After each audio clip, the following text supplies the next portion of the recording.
106వ కీర్తన. అప్పుడు ఆయన, నేను వారిని నశింపజేసేదనెను. అయితే ఆయన వారిని నశింపజేయకుండానట్లు ఆయన కోపము చల్లార్చుటకై ఆయన ఏర్పరచుకున్న మోషే ఆయన సన్నిధిని నిలిచి అడ్డుపడెను. వారు రమ్యమైన దేశం నిరాకరించిరి, ఆయన మాట నమ్మకపోయిరి. యెహోవా మాట ఆలకింపక వారు తమ గుడారంలో సనుక్కొనిరి. అప్పుడు అరణ్యంలో వారిని కూలజేయుటకును, అన్ని జనులలో వారి సంతానమును కూల్చుటకును, దేశంలో వారిని చెదరగొట్టుటకును ఆయన వారి మీద చెయ్యి ఎత్తెను.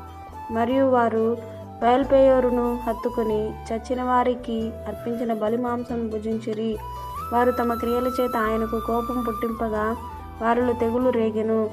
ఫినెహాసు లేచి పరిహారము చేయగా ఆ తెగులు ఆగిపోయెను.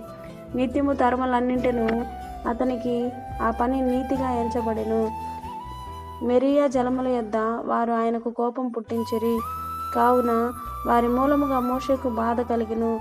ఎట్లనగా వారు అతని ఆత్మ మీద తిరుగుబాటు చేయగా అతడు తన పెదవులతో కాని మాట పలికెను. యెహోవా వారికి ఆజ్ఞాపించినట్లు వారు అన్ని జనులను నాశనము చేయకపోయిరి. అన్ని జనులతో సహవాసము చేసి వారి క్రియలు నేర్చుకొనిరి. వారి విగ్రహములకు పూజ చేసిరి, అవి వారికి ఉరి ఆయను. ఆమేన్.